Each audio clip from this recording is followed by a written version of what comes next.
Hello, in this video we're going to be looking at some investment strategies. Alright, so that's really important. Now, generally a lot of people say they make comments about money. Alright, so the first thing you might say about money, it's not that important, okay? And then other people talk about, I don't really worry about money, but generally people who don't have a lot of money, it's always an issue. All right, it's something that they always worry about, whether they've got enough money to pay the bills or put food on the table. So my sort of view would be, okay, you might not be driven by money for everything, but it is important. So you want to manage your money effectively and build some wealth over your lifetime. And basically, if you have the money, then it allows you to have some choices about how you're going to do and live your life. So it's about wealth creation, okay? So that's looking at property, housing, savings and all those sort of things. So that would allow you maybe not to buy a boat that's, flash, or a house, or you're having some money in the bank, or a lot of people even invest in shares, all right? So we'll be looking at some strategies for that. All right, so there are some different strategies, all right? They're probably the four main ones, okay? So the savings, which is either term deposit, bonds, savings accounts. We've got property investments. So people are looking at things like negative gearing and capital growth, and obviously trying to minimise the amount of tax they pay for things. And then you've got shares, where you get paid dividends from the companies, and then you've got capital growth. And the last one is superannuation, where everybody who works a certain number of hours a week gets superannuation paid into account by the employee. And obviously there are some tax incentives for people who do salary sacrificing. So let's look at the savings one first of all. You've got banks and credit unions that will offer a certain amount of money for you, an interest rate for you to invest your money. And then we have term deposits. Now, they're generally they're a particular agreement that you have with a bank or someone, where you'll give them your money for a set amount of time. Might be 12 months, might be 3 months, okay? And then generally what they'll do is they will guarantee you a little bit more money. All right, they'll give you a high interest rate for that. So if you just have money in your bank account, then generally you don't get very much interest on that. So what are some of the benefits of basically having a savings account? Well, it is pretty safe. The money is guaranteed by generally most of the banks, and our banks in Australia are really quite safe. And you get a regular guaranteed return. All right. The disadvantages of all that is generally going to get low return on your investment. All right. So if you're looking for getting in the sort of fives and above, you're definitely not going to get that with the bank investment. All right, property investment. All right, so I'm just going to talk about a strategy for property investment. So basically, if you bought a $400,000 house, generally your loan would roughly cost you a little bit over $2,000 a month. All right, you rent. So you might be able to rent it out for $1,800 per month to someone, which means that you have some outlay. All right, so it's going to cost you about $350 a month, or $4,000 roughly per year. So when you look at the total time that you've got this house for, let's say if you did the loan over 30 years, all right, you'd be paying back $126,000. And after 30 years, you would actually own that home. It would be yours. All right, so you would own the bank nothing, and you've paid a total of $126,000. That's not a bad deal, really, in terms of growing wealth. Now, the other thing is when we're looking at property. All right, generally the rule is property doubles in price every 7 to 10 years. Now, that hasn't, I don't think, happened in all areas in Australia, but general rule, that's what happens.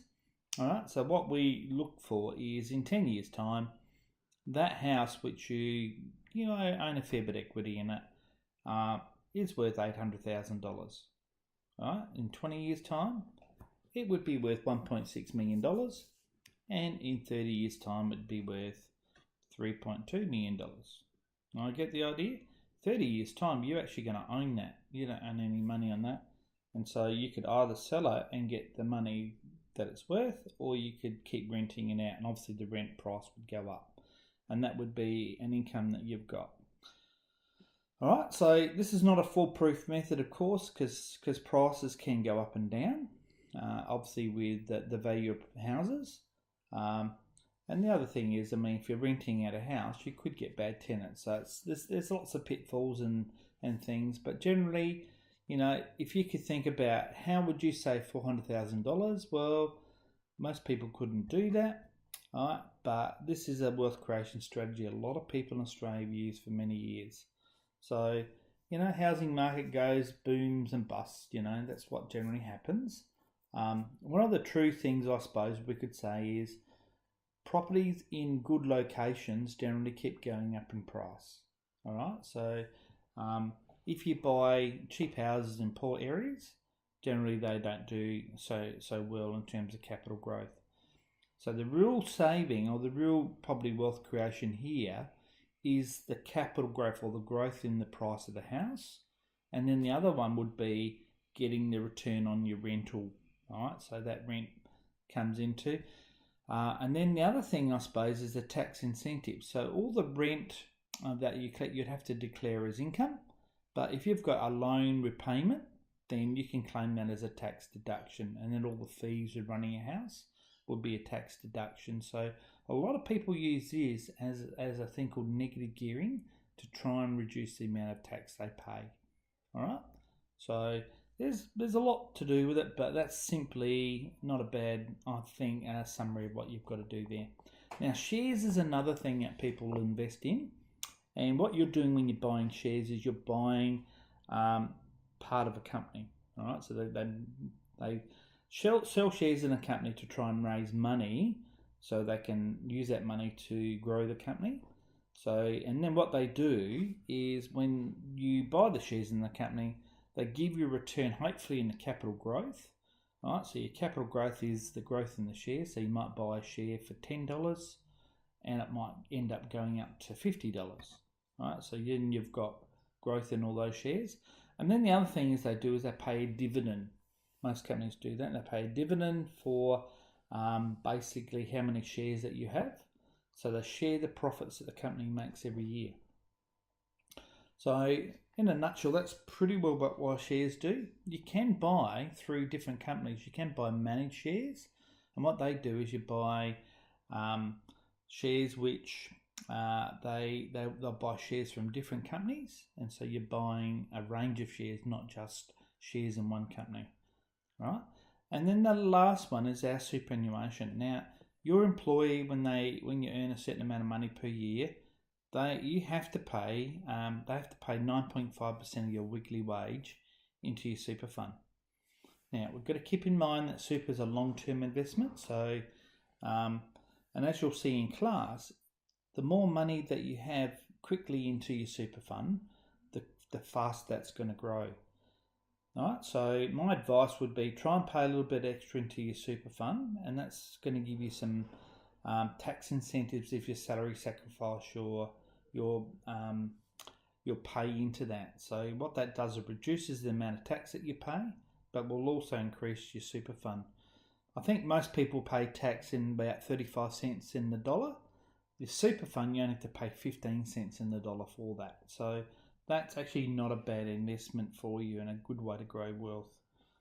Now, obviously, there's lots of strategies for growing wealth, and I've only sort of talked about the big ones here. The one thing I will say to you, if you got to be able to manage your money, you've got to be able to understand this, because if you don't understand it, what's going to happen is there are people out there who they understand it really well, and what they do is they offer things that are too good to be true, scenarios, and then what they'll do is they'll rip you off. All right, so be very, very careful. Generally, the rule is if it's too good to be true, then it's actually not true, and you're going to get ripped off. So, but you have to understand that yourself, and so it's worthwhile making sure you do that. So, you know, you're going to have a reasonable life. All right, so I don't want to hear, people I hate hearing people are talking about when they're on the breadline and they're really struggling when they don't manage their money. All right, so you've got to do that. It's in part of the life. I mean, money's only one thing, but you need to do it so you're not going to be worried about that when you retire. All right. Hopefully this helps, and we'll be talking about some of these strategies in class in a little bit more detail.